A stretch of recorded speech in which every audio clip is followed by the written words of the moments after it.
I'm so sorry. It seems like there was a break in connection. So I want to give everybody another 5 minutes. So the class will commence at, oh, it's 4 minutes now. The class will commence at 5:05 on the dot. So please go to your parties, ask your party members to join, and let's be on standby for 5:05, please. Thank you very much, everyone.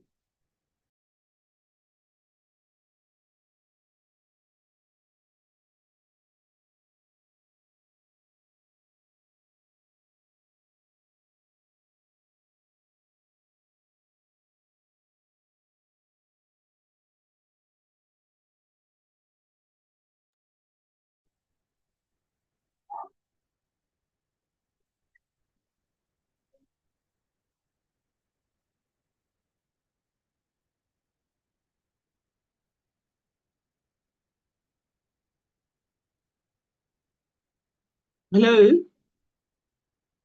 hello. I believe you can hear me. So I'm trying to give some allowance. So we have another 3 more minutes. Please tell your party members to join the class. In 3 minutes, the class will commence. Thank you very much.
Okay, hello everyone.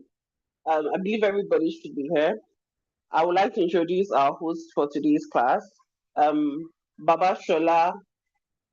Um, Baba Shola Kuti is our facilitator for today's class, and I will give a brief bio of Baba Shola Kuti, who is taking us a role of opposition in politics.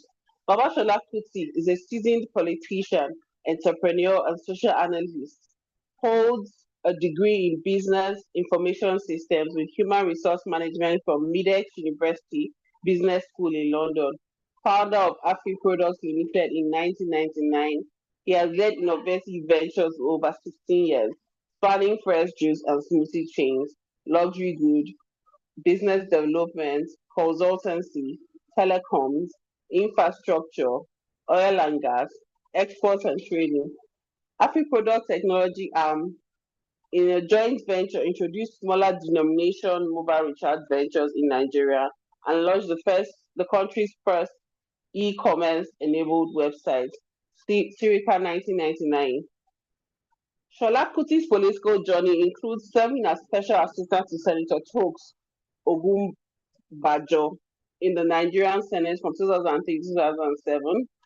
Not a political novice, he aimed for governorship of Lagos in 2015, running an impressive campaign. Additionally, he contributed to the PDP's Presidential Campaign Council in 2011 and 2015 elections, advocating for the party's ideal on various platforms, including multiple TV appearances. Passionate about youth involvement in politics, Shola monitors young entrepreneurs, emphasizing the importance of their participation.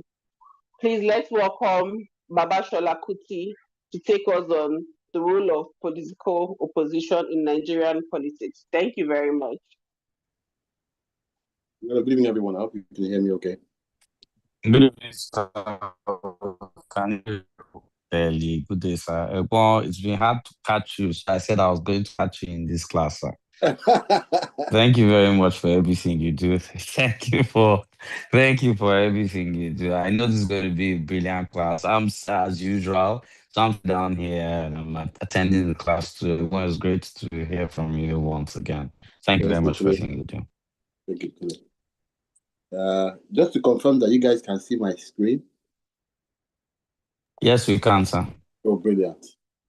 So yeah, today, as usual, I'm going to be talking about the role of opposition in Nigerian politics. And the focus is basically how we navigate the political terrain as an opposition party. I'm sure you guys are familiar with, most of the, sound bites from the political terrain in Nigeria, what has been happening with the different political parties.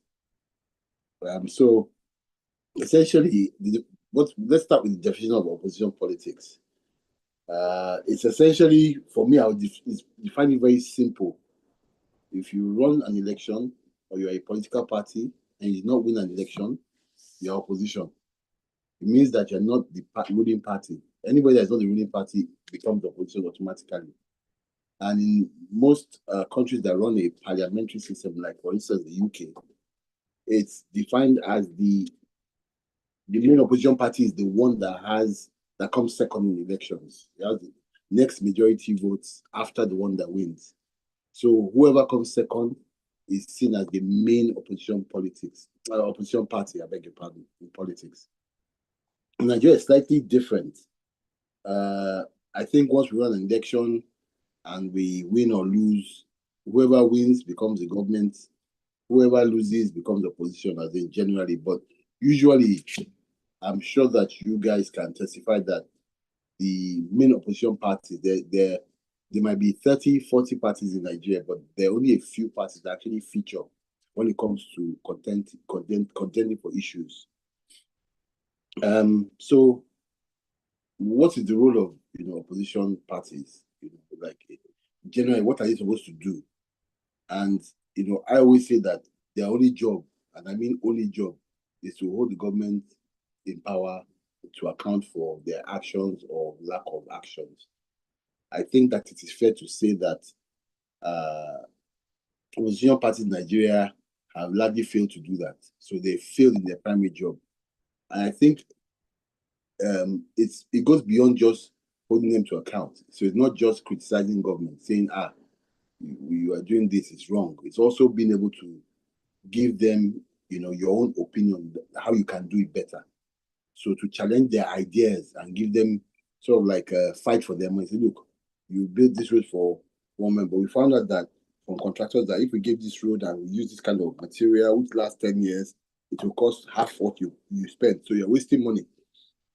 That in itself should encourage, like voters, electorates to look at you and say, these parties, they seem to, have good ideas. They seem to have, this technique of saving money. And I think perhaps we should give them another chance, at the next election and see whether they can walk the talk. So how does opposition fulfill this role as, I would say, the critical friend? I mean, I use friend very lightly because in Nigeria, there are no friends in politics, not even within your own party.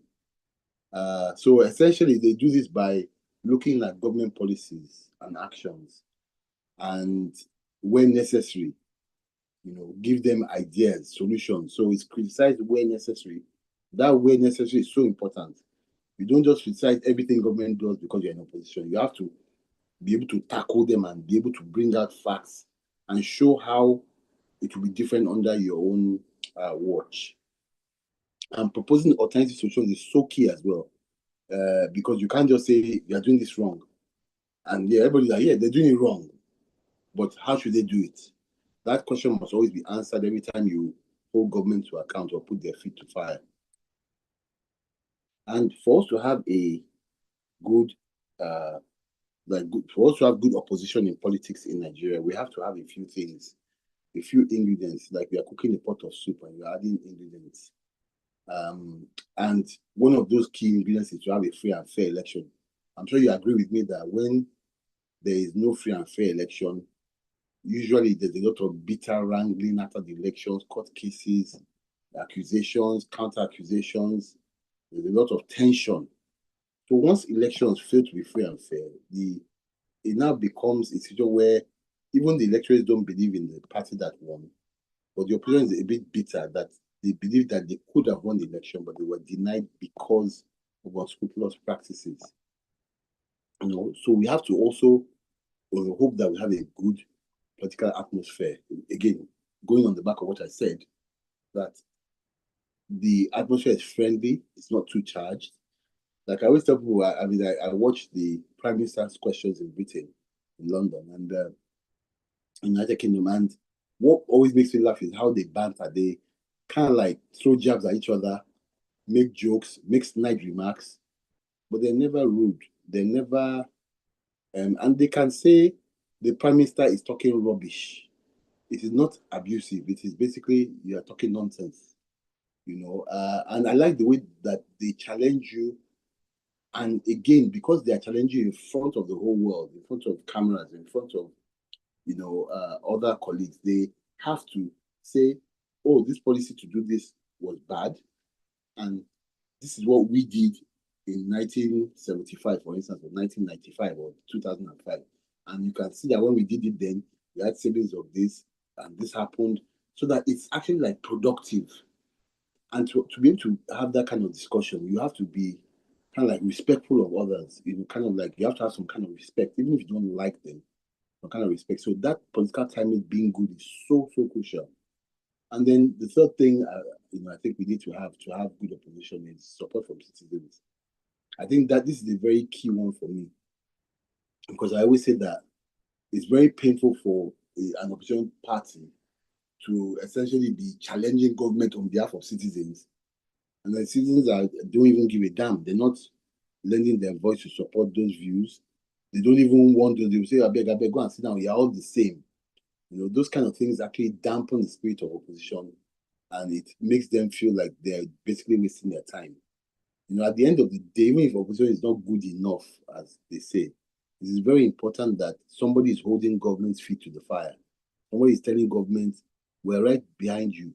We're threatening your existence. If you sleep, if you don't do well for the people, we will come in and we'll win the election." It's so important that government doesn't ever feel like some governments feel today that next election is in the bag.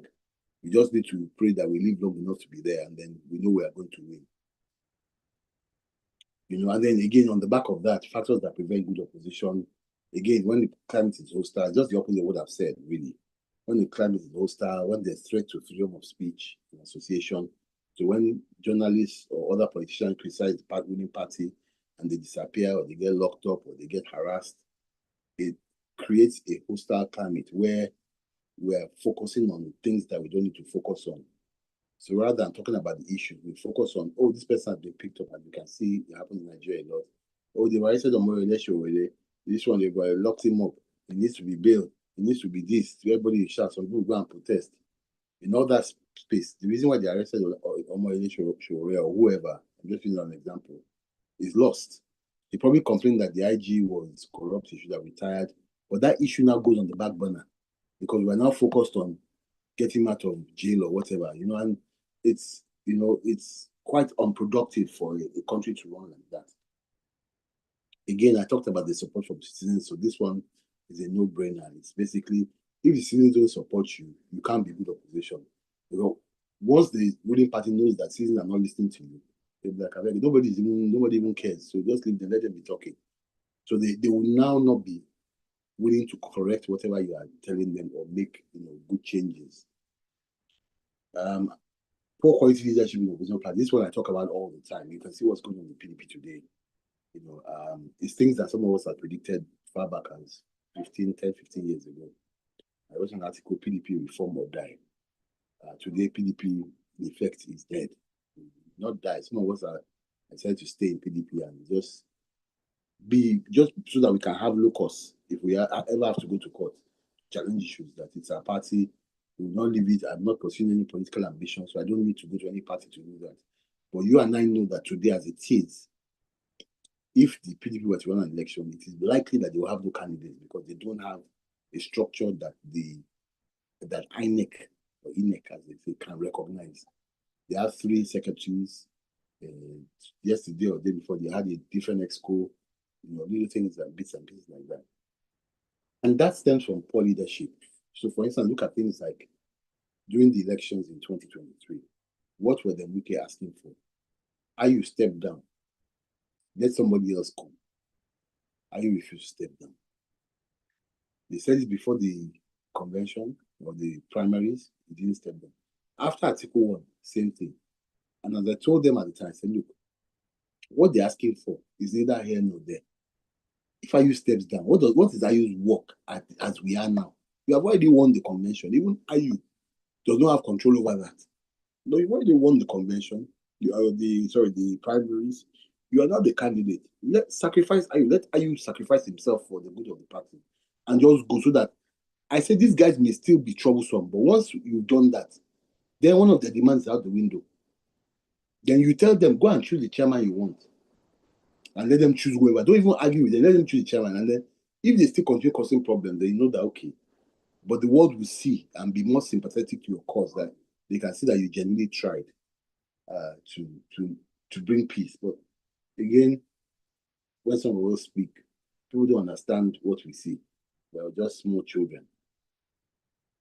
Also, the way opposition is organized is very important. You don't want, okay, for instance, let me give you an instance. Today, if something happens, this whole Wike incident, I don't think, I may be wrong, but I haven't seen any strong message from any of the political parties. I think maybe Alhaji Atiku Abubakar released a message, but it's not a party, it's a person. I didn't see anybody calling for the sack of Wike or for him to apologize for any of the political parties. Maybe they did. But again, I would say I've been traveling, so I've not really been there. But I'm saying that even if there was, I didn't see any strong message from anyone suggesting that this issue be addressed, or saying, or even curating an opinion about something that the world can look at and say, these people are making sense. So you can also see that in addition to lack of quality leadership, you can see that, I mean, I guess it comes on the back of that. If you have bad leaders, you have bad organization. It's normal. Even if you have a great team, once the leadership is bad, you find that you have poor organization within the structure. So my best example of really poor position is the fuel subsidy saga in 2014. In fact, it was Jonathan must go. And yes, I am a PDP person, so I'm slightly biased, but let's look at it from an angle of citizenry. So basically, let's look at this as citizens, not politicians. The APC drove a campaign saying that the government of the day, Jonathan's government, could not stop subsidy because it would create a big burden on the people and will increase the fuel price at the time. I think you can see the poster there. Fuel was 65 naira. I think it was going to go to 100 or something, if I remember the time, or even less. We were now 14, so now we are 17, something like that. They said, Lala, you will not go, they will not agree. Then they said that subsidy did not exist, that it was just fraud. So even if you're looking at the mixed messaging, in one breath you say don't remove subsidy. In another breath you say, in fact, there's no subsidy. People are just beginning to steal. Then does it not make sense that if people are just stealing money, you should remove the thing completely so there's no money to steal? But then today, they are currently subsidizing fuel, even though they have removed subsidy. You know, they will always have one excuse or the other. Oh, it's because of the dollar rate, it's because of this.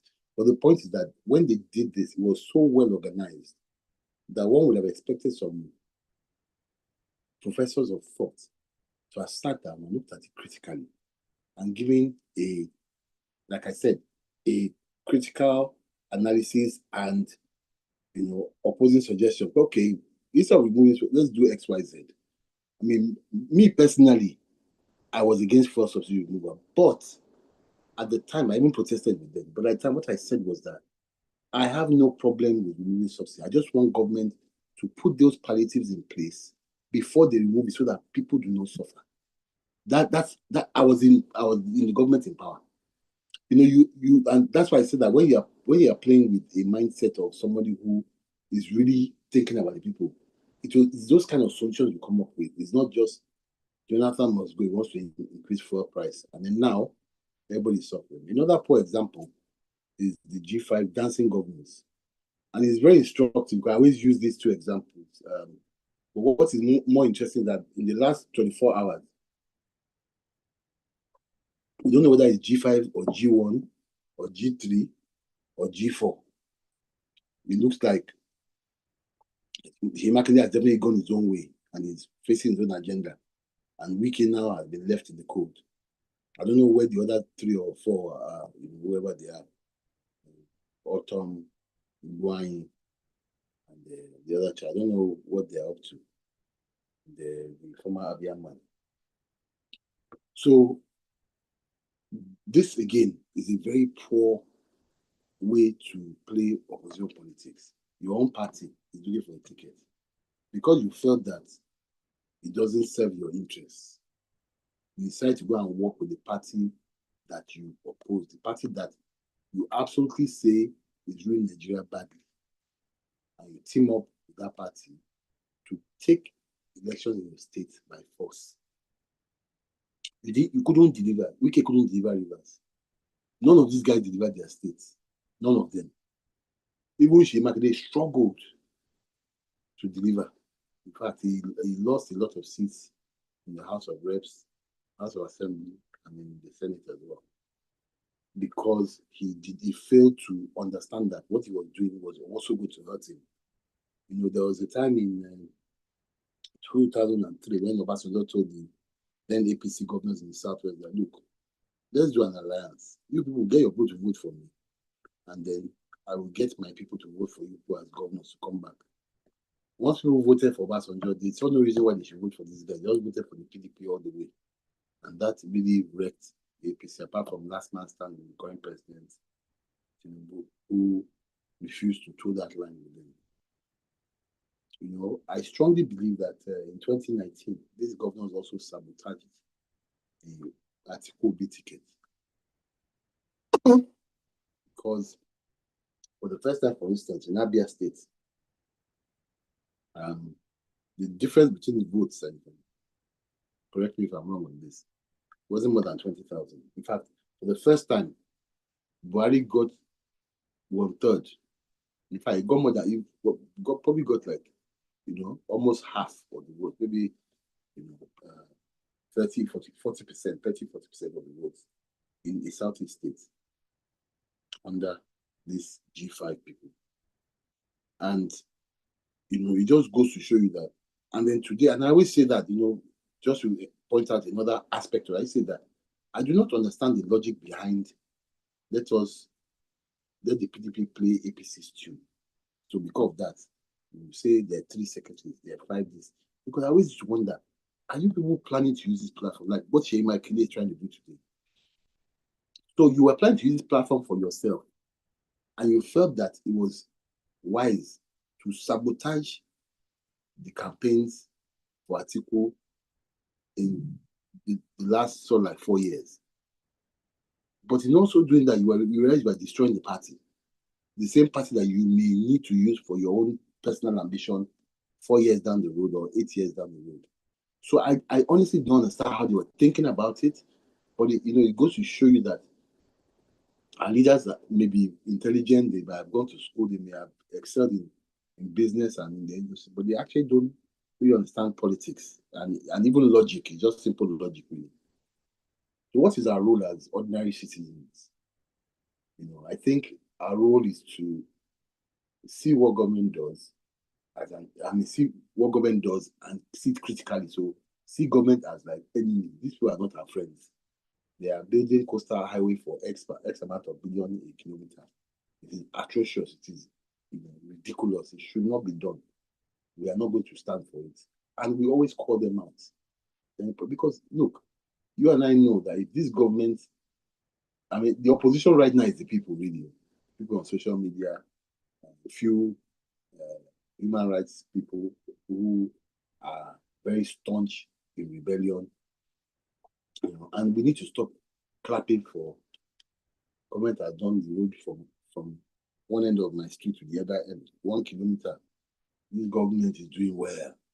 I need to stop all that nonsense. Because in all my life of traveling around the world, living abroad, I have never heard a citizen of another country telling me, oh, our government is doing well. Did you notice they've filled all the potholes when they start this road? They expect that when they elect you, they expect that you are coming to work for them. So you're not doing them any favors because they pay their taxes. And those taxes are used to pay your salaries and do the work. So as far as they're concerned, we have just entrusted you with our money. You must do a good job. It isn't that, oh, this road has been bad for 200 years and this guy has fixed it, he's a hero. You must come back and do 3 terms. The other thing that is interesting about opposition, which I failed to mention earlier, is that in the UK, for instance, you have a shadow government. So you have a government, a sitting government that won the election.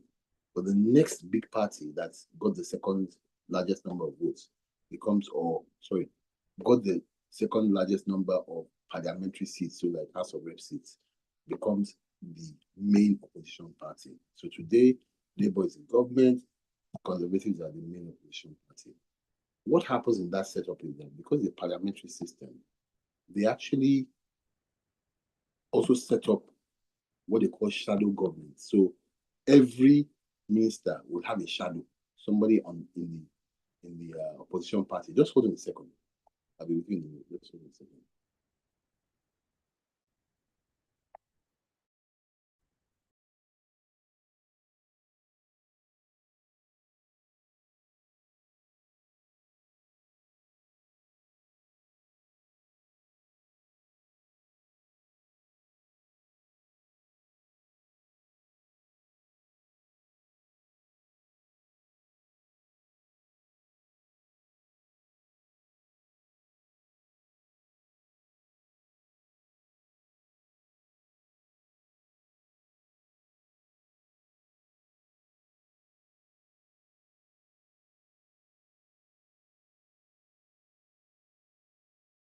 Sorry, I'll be with you guys in a minute. I've got to give people a code.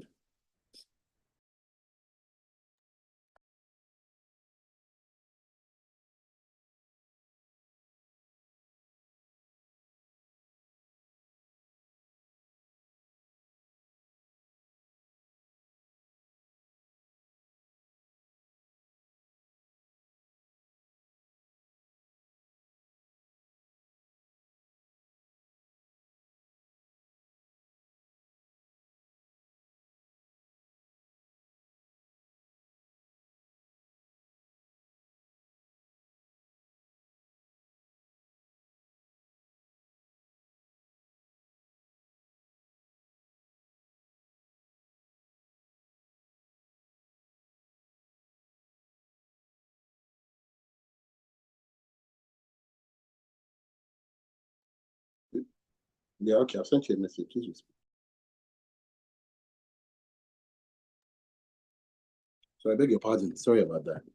So I was talking about the shadow government. So the shadow government will also have, so if you have, for instance, let's use Nigeria as an example, Minister of Finance, you have a shadow Minister of Finance, who is somebody that, for instance, PDP has said, look, this guy is very good with finance. If we were to win elections, most likely he'll be a finance minister. So let us put him to be a shadow of the current finance minister so he can oppose his policies like for like. And you would have that across the board. Would you actually believe that the government of the day, the government, the UK government, pays those people a salary to challenge them? So they get the same exact salary or near, I think it's the same exact salary actually, as a current minister. They get the same benefits, the same number of staff. So they are running a parallel government, but their job is to basically bring out policies to oppose the government in power. So just imagine that a shadow minister is receiving the same salary, has the same perks as a minister. Obviously, he can challenge him like for like. He has the same staff. He can hire anybody. He has the money, the budget to be able to work as if he were a minister. I mean, see what that does to the level of, of politics in that country. It's just unbelievable, and I think that that just helps them really, really improve the quality of their discussions and conversations around policy issues and around governance. So it is those kind of things that I think we need to look at in Nigeria as a whole, so that we can be able to lift up the level of our politics. I think that we need to be, as citizens, to be able to not only demand for services, but to stop, farming government. I think we need to be like Oliver Twist. Anytime government does something, say, oh yeah, we've done 10 kilometers, but can you do 15? There's still 5 left. Can we finish that one? So that government always feels like there's no rest. I mean, government must be so, I always tell you that government must be so unattractive that when you even think of the level of work that you need to do to impress the people, when somebody offers you come around for you say, beg, thank you. I prefer to do something else. Let it not be attractive. Even with all the money in the world, the stress you can see in other countries when people go into government, their hair goes grey. In Nigeria, their bellies grow bigger, they get fatter, their face is fresh. Abroad, they look like they've aged by 20 years after 6 months, So, it's this kind of things that we need to look at and, see how we can create a better climate so that citizens don't continue to suffer. So in conclusion, opposition is actually more important than government, I believe. You might argue that government is important, but if you cannot take power from a government, then the government becomes tyrannic, like some of the things we see today. The main opposition party may not be the ideal one, so you may see APC and PDP are one and the same. But if it's likely to cause an upset, as citizens, we must use them to threaten the government in power.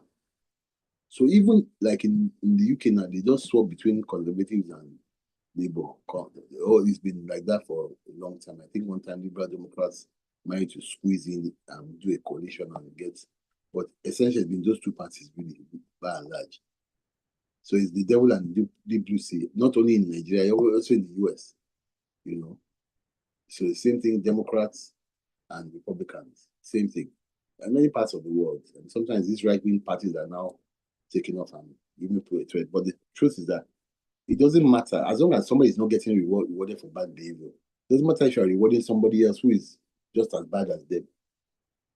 The fact is that once you sit in that seat and you know that, if I don't perform, I'm out. It will give you something to work towards and to try and please the people. But if you sit in there and you say, don't worry, the coconut, the other people are not good, you will not do anything. You sit down and cross your legs. When they complain, you point them out to 16 years of PDP or 14 years of APC or whatever, and say, see now, they didn't do anything, so why are you complaining? Why do I have to? That is not good enough for a country to develop. And I think we just need to be a bit more conscious And when we support parties, when they get into government, we must abandon them and become opposition to them, even if it's a party that we like, especially when they're not doing the right thing, so that we have people, put people on their toes. I think that will give us some sort of semblance of what we have in other developed climates. So thank you for listening in. I hope that was a useful lecture, and I look forward to your questions. Thank you so much, Shola. Please, it's time for questions and answers. So if you have any questions, please raise your hand so I can unmute you and you can ask your question. Thank you very much.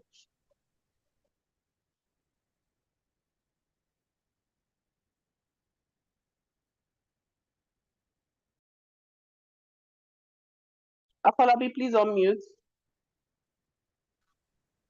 Thank you. Good evening. My name is Afolabi Oluwaseyi from the Pseudo Party, Labour Party. Please, sir, I want to ask, are opposition parties not meant to have like a shadow cabinet of the ruling party? For instance, I'm expecting to see opposition parties in Nigeria having their own minister, a shadow cabinet for the Ministry of Finance, Ministry of Agri, Ministry of Sport, Ministry of Youth and Development, and what have you, so that we can always see their own policy and they can, at any point in time, come out and give us a different point of view or a contrary view from what the government of the day is doing. And in many occasions, this might be like a wake-up call for the citizens to ask some questions. And it might have a situation where opposition parties still give us, as a shadow cabinet, okay, we agree with that government policy. That policy is good. Let us go with it. Sir, I just want you to throw more light on this. Thank you. Yeah, I mean, it's funny you say that, but like I explained to you, in the parliamentary system, these people are paid to do the job. They're paid by government to do the job. They're paid a good salary to do the job, the same salary as their counterparts who are actual ministers are getting. In some time past, I think we actually raised, I think when we had a few more governors, we actually raised the issue to say, look, yes, we know that legally we cannot have an opposition cabinet which is recognized by the states. But however, there's nothing wrong with us looking at people in our party who either have done the job or can do the job and creating roles for them and financing those roles ourselves. This now, the government is not going to pay us, we know that. But as a party, we can say, let's put in money into the purse to pay this person the same salary as the minister. I'd rather to have the same number of aides, give them a car, that, so that they can perform this job at their optimum. And then we thought it would be called the shadow cabinet as well, but it would not be recognized under the law. Because in the parliamentary system, the shadow cabinet, so the day the Minister of Energy is on the floor debating, because I forgot to mention that in the parliamentary system, first of all, before you can even become a minister, you have to be an MP. So you have to have won an election in your locality. So you have to be an MP from, or a member of House of Reps from your own locality, and then the parliament can nominate you as a minister to represent the government. So it means that when you go to parliament, you are there by privilege, rather than when they have to allow you to come in to discuss. You are there by privilege, and you can then discuss the issues in the parliament, and you can actually tackle the actual minister right there. As he discusses, you get the floor to oppose him and tell him your views and tell the rest of the parliament and the world watching. So yes, it is possible to do it, but it will have to be funded by the political parties themselves, which is not a bad idea if they are serious about winning elections. But because it's this lazy mentality we have that, there's no need to do all this wahala, just wait until election day, give some people 5,000 and you get as many votes as you need. All this opposition politics and shadow cabinet is just in the big grammar, really, in the scheme of things. So I think that is what has stopped that from material. But I think it's a good idea to have a shadow cabinet and actually have it with people who are competent on the other side, who can actually challenge ideas. Thank you so much. Jessica, please unmute and ask your question. Okay, it's like the facilitator is on.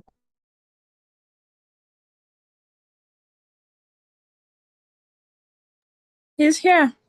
Please go ahead. Call, so should I just go on or wait for him? The facilitator is in class. Please go ahead. Okay, okay, he was on call, so I was wondering if he would hear me. Okay. Good evening, sir. Thank you. Thank That's very kind of you. Sorry about that. It's okay, sir. Thank you so much for your time and thank you for your wealth of knowledge and experience for sharing them with us. My question borders on the roles of the citizens in opposition. Basically, the first point, which is you said we should consider every government as an enemy and then support the opposition. Now, my question is, what if the opposition is only out to witch hunt? More like what we see happening in Nigeria all the time. It's almost as if they are just out to witch hunt. Where is the place of objectivity in all of this? Because almost what we are seeing in Nigeria, using Plateau State as an example, like the opposition is just out to witch hunt. Like it's as if you know how you're waiting for the person to make a mistake, then boom, you criticize the person. But if the person does anything good, you are not willing to applaud the person. So what do we do in such situations? Thank you, sir. Thank you for your question. I think, like I said about the political climate is hostile. And it's because politicians are always thinking about the next election. They're already planning that we must do a clean sweep. APC must win everywhere. So now the people in APC in Plateau State think that because that everybody, the other governors are sweeping aside, that's why they don't even want the governor to become safe. Let them use the opportunity to get into this guy because he betrayed them. But it isn't even just that. It's that politicians are so selfish that the person who is thinking, I have the biggest opportunity in my life to be, the easiest opportunity to be a governor. I just need to get rid of this guy. Doesn't care whether he'll get there. I mean, they're not even analyzing the problems in Plateau State. This is the pain that I always have. They're not even looking at the problems and saying, okay, I want to be governor. So if I'm governor, how would I handle this issue? You know, that is why you are saying that there isn't any serious opposition. It's just like bad belly, sorry for a lack of a better word. And it's because these guys actually don't care. They're just thinking about, I will become governor. It's almost like trying to marry an abusive person. You know he's abusive. He has a reputation of being abusive. Or you're just like, I just want to get married because he's rich or whatever. So, or she's rich. If I marry this person, I'll be comfortable. They can beat me, no problem. It's the same mentality because you know when you get there, you're not going to be able to solve these problems. People are still going to be suffering. But your primary aim is that let me just get there and control this state and control. Sometimes even beyond money, people say it's money. It's actually just the power to be there and to be the one that says, and look at the past governors that Plateau has had. And look at the relationship, why I talk about the hostile political climate, the relationship between them. And see how the parties are crisscrossed at some point in time that you don't even remember who is in what party and who isn't. And you can just see that, it's really never really about, governance. It's always about winning elections. And until that changes, I'm afraid that we will always have this kind of Tom and Jerry politics, as I call it. Just everybody just fighting for their own, and just trying to run the other person down so that they can win the elections.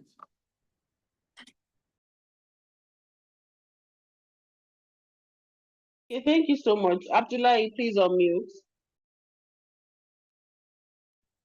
Good evening, sir. Thank you, sir, for the insightful presentation. My question is, these oppositions always organize protests, and my question is protest the only way to attack government or the only way for citizens and opposition to voice out? Is there any other way that people will talk to government silently without protests? Thank you, sir. Thank you, Abdullah. I think you're right. I always say to people that I'm a bit tired of our so-called activists. People have come into prominence in Nigeria, pursuing agendas such as, anti-government. Some people, they always used to protest against government. In fact, nobody protested against government as much as Dino. Like, when Jonathan was in power, it was always didn't every protest. But when he launched his book, Jonathan's wife, first lady, former first lady, was one that came to the occasion and chaired the occasion. I even gave a big donation. It makes you ask yourself, were those protests, did these people really like each other? And we're just pretending, did he have a snide agenda? Some have suggested that the truth is that he was probably even pursuing our own personal agenda against all the women in his husband's cabinet. And the protests were largely against those women, Stella Odua, Dizani Arisimadieke, and co. So, so you can see that it's all smokes and mirrors, really. And I think there are better ways. I always say that the best way is what we had in 2023. You go to the polls, Peter Obi against Tinubu in Lagos, the results come out everywhere, Obi. Tinubu will carry his hand up. How did this happen? If this can happen over and over, not just with Obi, I don't think it's just about Obi. If this can happen, shock results can happen over and over again. People should stop banging their hands. We're going to deal with you. We're going to do this. We're going to do that. What happened in 2023 was nothing short of a revolution. I'm not a Peter Obi fan, and anybody that knows me knows that. I like him. He's the most decent politician we have in Nigeria, but I don't think he's the best leader we can have. I don't think his chain of thought agrees with a lot of things I believe in. But if he had won the election, it would have been a critical departure from what we have today. Nobody can argue about it. Even the people in APC know that yes, he may not have been great with policies and ideas. However, there would have been no waste. We won't expect him to be flying 3 or 4 jets. We don't expect his children to be flying jets. We don't know if these things will happen, but I don't expect that it will, because all his life he has demonstrated those things. However, for us, it's not even about who is. That's why I kept on saying, it's not about who is there. I did not support Peter Obi in 2023. I did in 2019 with Atiku. But I supported Atiku again. But I tell you something, if Peter Obi had won, I would have been the happiest person in the world. Even if one other person that I don't know had won, just so that the establishment would wake up and say, our rigging doesn't work. That means that the only way we can survive in an election is to work really hard and please the people. That is where Nigeria needs to be. If Nigeria gets there, then there's no point going to protest. Other protests is for social issues more than government issues. I think that it's only third world countries you hear people protesting about. One government wants to do this, one government wants to do that. In the Western world, they are protesting about climate change, issues that are beyond personal political issues. They are campaigning for things that are even beyond their current. They are looking ahead, looking for human rights, things like that. They don't start campaigning about PDP and APC. APC did this, PDP did that. So I think that, yes, the best way and the most effective way is to go to the polls and shock these guys. If we can repeat this time and time again, I promise you, Nigeria has the best leadership in the world.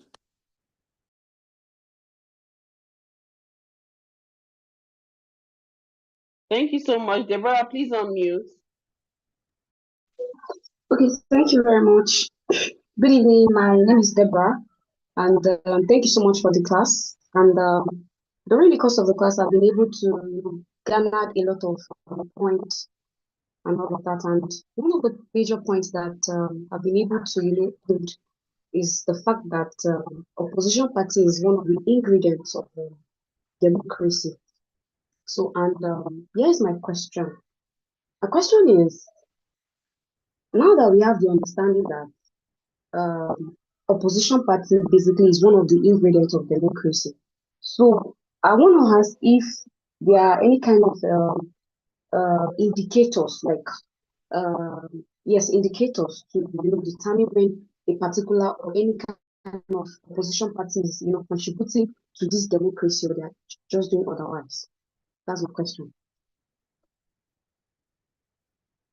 Well, you tell me. I mean, that's what I always say. I say, how do we know how well opposition is doing? Because again, airtime costs money. If you want to go on TV and talk about stuff, it costs money.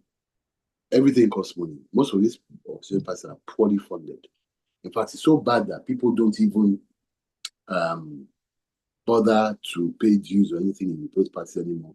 It's just 2 or 3 big men funding the party, And so when you want to do these things, there's no funds for it. I think that it's intentional because, for instance, in PDP, I've gone as far as doing electronic registration, bank payments, blah, blah. We did a pilot in Edo State. And you realize that even when that pilot was successful, nobody pushed for it to go ahead because they prefer to be hearing things like, I'm the one sponsoring the party from people like Mickey. And it just goes to show you how far we have to go. So how do you get good opposition when you don't have funding, when you don't have intelligent people in positions of power within those parties, when you don't have intelligent spokesmen speaking for those parties, when you don't have intelligent policymakers behind those parties? You can say whatever you like. Say, PDP, fantastic opposition. They tackle the issues, they're on point, they're on this, they're on that. But I remember I used to say something about Edo State PDP when Oshomole was governor.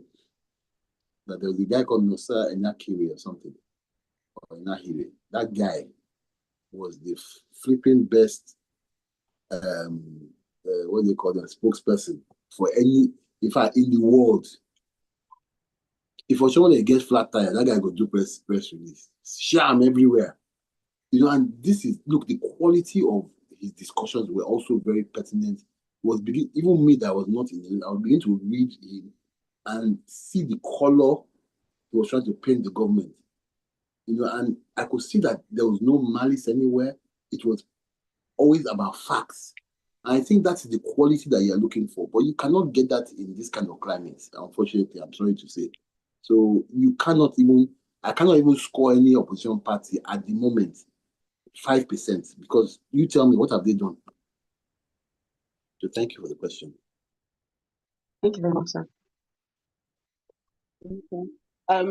Olu Shola, please unmute. Please unmute. All right, thank you very much, sir. Good evening, sir, and thank you for the lecture. My question will be 3, sir, permit me, and it will be straight to you as a PDP member. Sir, do you think, I'm just trying to get a proper analysis. Do you think that PDP problem started from not agreeing to zoning formula that was put in place by the party leaders as at then? Do you think that's the bedrock of their problem? That's one. Secondly, do you agree that when a member or a serving member of a party who is holding a position jumps, in my place, we call it jumpology, when they do jumpology to another party, do you think that the party has a right to challenge in court that they be taken off that position? Thirdly, my question will be concerning the current minister of FCT, sir. As a PDP member, do you think, is it right that PDP didn't expel the FCT minister immediately he started to play anti-politics, more so that he became a minister in the APC government while he still retained the membership of the opposition? I understand that it makes the government very good and juicy when you have an opposition serve in the government that is ruling. But in the case of PDP in Nigeria as an opposition, sir, don't you think that PDP as a party should have expelled the minister? Because to me, I think that is anti-party. Thank you, sir. That's my... Okay, I'll take the third one first. So, yes, I believe that Wiki was clearly... Okay, the water is just... Can you mute your microphone, please? I believe that Wike was clearly had provided evidence of his anti-party activities by admitting several that he supported President Tinubu even before he became minister. I think that was enough grounds to expel him. But I also know that Wike likes those kind of fights. I would not have hesitated. I would, whatever fight he wants to really bring. And I would have preferred to be fighting that fight then than now. This is what's going to happen now that they've expelled him. Because at that point, I would have 3.5 years to fight the fight. Now they don't have that kind of time. They're just going to tie the party in court, stupid arguments. The first question, excuse me, I have a bit of a cough, is that do I believe that first of all, let me just explain. There's no arrangement in PDP that stopped Atiku from emerging as president. Get that? I always tell people, you can't even argue it with me because I am the grandfather of zoning. Because what we agreed in PDP is that if a zone runs for a certain number of years, then that zone cannot produce another president. So we say if you become president or governor for one zone or for one area, you can run your 8 years. When you run your 8 years, you cannot bring somebody from the same zone to run as well. You have to be someone from somewhere else.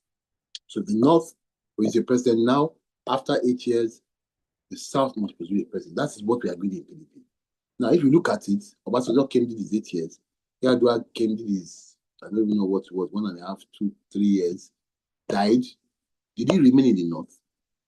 No. In his wisdom, Obasanjo thought the best thing he could do was to send it to the South. He sent it to the South, Jonathan in the 6 or whatever he did. And then, after Jonathan, it became who's going to go. Buhari came and did his 8 years. This zoning formula, however, was not for the country, it was for the PDP. So in PDP, technically, the South has done X amount of years. The North has only done like 3 years, for argument's sake. So there is no problem with the zoning formula. And even if there was, what stops you from saying, Atiku is a strong candidate. He can win an election. Let's gather around him. Look, you cannot be arguing about something that is not in your possession. Oh, that Ferrari is not even fine. It's not this. Are you the one that owns the Ferrari? I don't like the color. But somebody else's Ferrari. They are the only ones that can decide that. So for me, I always say that, first of all, get power.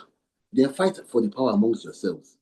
This is one thing APC did. They knew that it was so important for them to step down and get the power first. So they gave it to Buhari. It's Tinubu that wanted it first. But he thought, you know what? Buhari is most likely to win. Let Buhari run. Let me run alongside him. When that didn't happen, what did Tinubu do? He was bitter, he was angry, he was sad, depressed that Muslim ticket was not going to win. He was not going to be put forward because he was a Muslim as well. But he did go and start calling PDP people and saying, look, I'm going to mess Buhari up in Lagos. Come and win the votes. He didn't. He knew that if his party was in power, he had a better chance of becoming president. So let's put that aside. What was the second one? And the second question.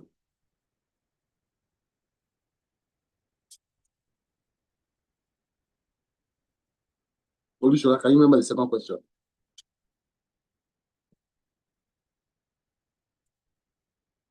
Anyway, I mean, that said, if you remember, you can point that to me and then I'll take the question. Chiamaka, are you there? Olushola. Okay. I don't think he's here again. Men after. Okay. Yes, I was waiting for me to be unmuted. Okay. So my last question was, you've explained zoning, you explained expulsion. I'm now saying, as a PDP member, when your party member cross carpet to another party, don't you think that it is proper to approach the court so that they can rescind the seat? 100%, especially if he's a member of parliament. But here's the thing that I was saying about rascality. The rule says that if you're a member of parliament and you cross carpet, you automatically lose your seat. It doesn't say that for a governor, but it says that for a member of parliament. The idea is basically If a governor cross carpets and a member of parliament cannot go, problem don't start. Do you understand? Even though they like him there, but they are in another party. The party can deny them the ticket next time, and the governor cannot do anything because they have left the party. So there is a bit of wisdom to it. But even then, the law says that unless there is a division in the party. So what people do is that they just tell one person, go and tell them they are a faction and you are the one that is chairman. And you have a national working committee, just call some people, do press conference and declare that you're a faction. Once there's a faction, legally, you can cross carpet. So people, so it's a bit of a no-brainer. It should be, and you know what? And what I always say is that kind of law should be say, if you just cross carpet, we don't care whether there's faction or not, you are gone. So that you know that if you are so sure that you can win the election, go and run in another party. They cancel your seat, they do a re-election. But what happens is that the people are going to change that law are actually the members of parliament themselves. So I mean, it's a no-brainer now. Would you change the law that you know affects you? The answer is no. So we're stuck between a rock and a hard place on that one, I'm afraid. Menasa, please unmute and ask your question. Thank you.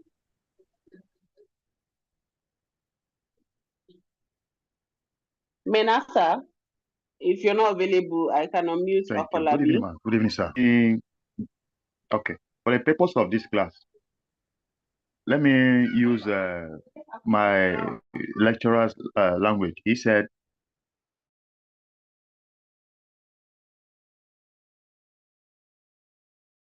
the politics of today in Nigeria. So the question is,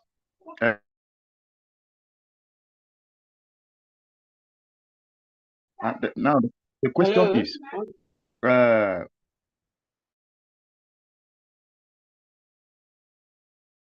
hello, are we together, ma'am? I think your voice is breaking. Hello? Yes, well, with you, your voice was breaking. Please ask your question. Okay. I say, permit me to use the word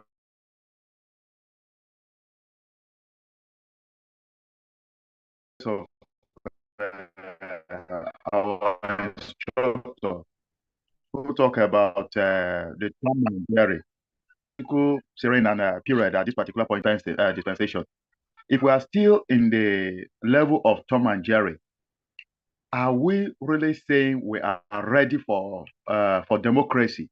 Are we even ripe enough for democracy with all these things going up and down, just to winch hunt the other person, to bring that person down and not to build? Are we really ready for democracy? Thank you. Thank you, sir. Well, whether we are ready or not, we're in it already. So we have to just, do what we can. And yes, like I always tell people, what is democracy? Even in your house, when you say to your family, children, what should we? Let's go out for dinner, and your wife and your children. Let's go out for dinner. Where should we go? That's a democracy. They are given the opportunity to register their votes. Technically, let's go to. I want Chinese. I want this. I want that. And normally, what happens is that when the majority of people say they want something, it's okay. Everybody seems to be leaning towards this side. So you are your own. No, will go with this the majority. That's a democracy. So to say, are we ripe already for a democracy is not even a question, because we make decisions every day in a democratic way. Democracy is not the process of running a government. It's the process of deciding who wins an election. When the government is incomplete, it's governance. Democracy is that option that the majority will have their say, their way, and the minority will have their say. So we know that 30 people voted for this guy. And nearly 25 voted for the other guy. And the guy nearly cut him off, but that 5 decides it. End of story. Everybody will go their way and do their thing. And it's so important that we understand that we may not look like we are ready or ripe for democracy, but it is a process. It's a slow turning wheel. We are just not getting better. That wheel is going backwards. And that's why we're having all these issues. Like I said, if what happened in 2023 can repeat itself across the board in different political parties that you've never even heard of, but one guy is there, the people in his local area like him, bam, they just remove the person there. It happens in the north, It happens in South, East, and West. I promise you, you wake up in the morning and you see roads being built, schools being built, hospitals being built everywhere across Nigeria. The politicians will sit up and say, "Oh, more." Especially when somebody that does well gets ejected. Don't get me wrong, go without rigging. That is very important. That people wake up and they just sweep people out, and you can see that they are using a yardstick to measure that. That democracy will be ripe, as you said. It will be nice and ready then when people are surprised by the election results. That you give somebody, you spend 1 billion on an election, and one guy doesn't spend any money, like Peter Obi. That's the one that really threw me the most. The guy didn't spend. I don't think he spent even half of what Atiku spent, or a quarter. But he had nearly as many votes as him. So when you look at the value for money that he got, incredible. It shows that Nigerians can be patriotic, they can be sensible, and they can sometimes fight for what they believe in. I just wish that they had been a bit more quiet, because if they had been a bit more quiet, there will be no doubt where we'll be today. The election results will be there. So yeah, I think that democracy is here to stay. So we just have to make sure that we make it near perfect as we go along. I'm going to have to run off soon, so because I have guests. But so if we take maybe 1 or 2 more questions, if you don't mind. Okay. So we'll just take Clifford and then Oluseyi. I think that's all. Clifford, Oluseyi, and Menesa have asked their question. So please, Clifford, on mute. Okay, thank you very much for the lesson. Mine is not a question, but I just want to give my experience as an opposition party executive. I remember the 2019 election when we went to the central bank in Jos to take stock of material. What I discovered was that while we were there to work for our political party then, to take records, not knowing that the government in power at that time have already paid almost all the political party executive. When we went there and were demanding to start counting, the question they were like, where are these people coming from? Who are they? So, I was almost giving up for Nigeria at that point.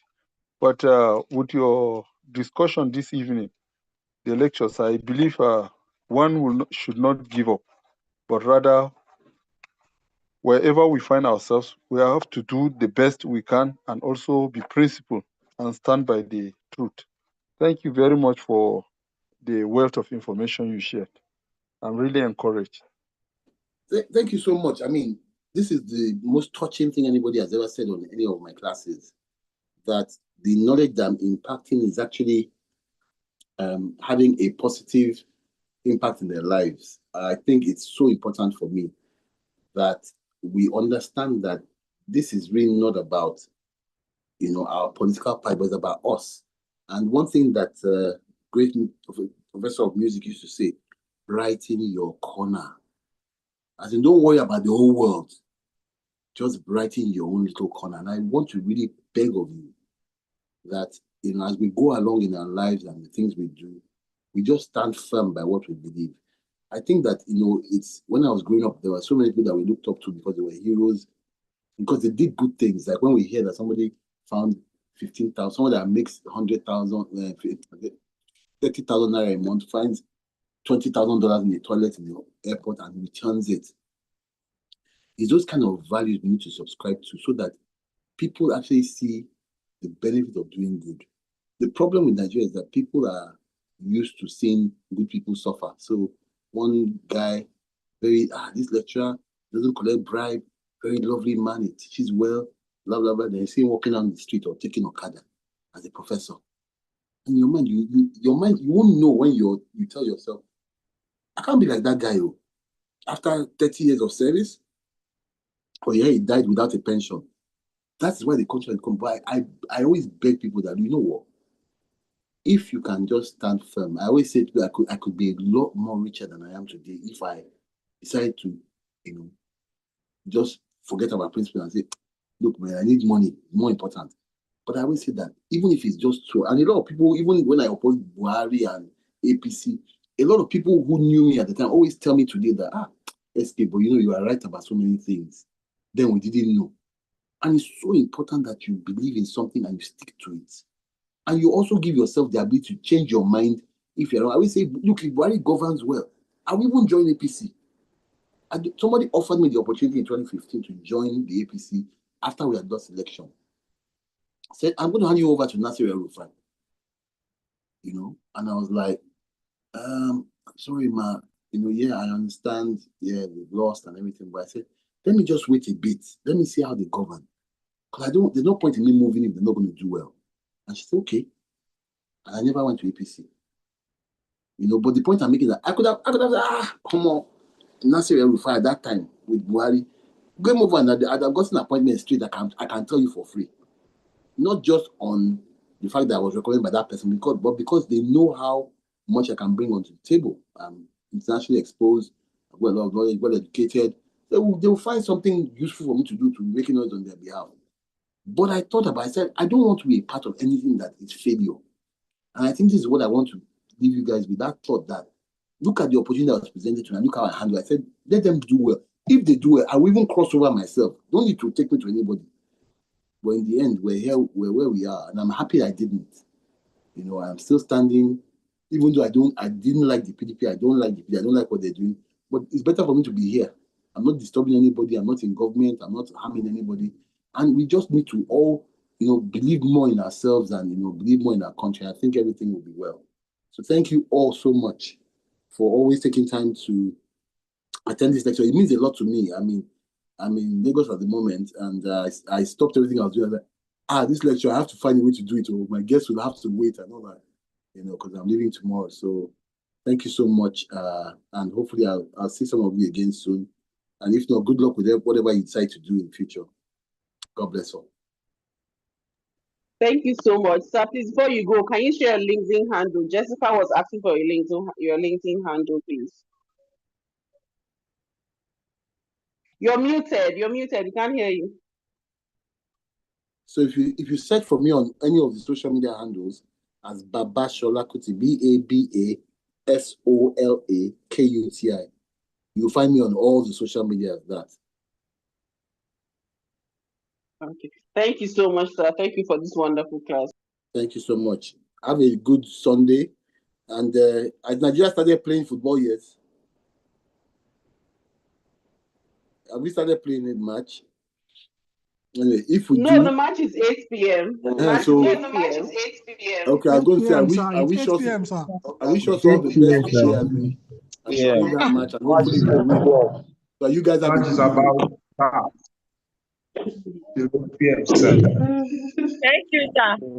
Thank you so much. Thank you so much, sir. Thank you, Good night. sir.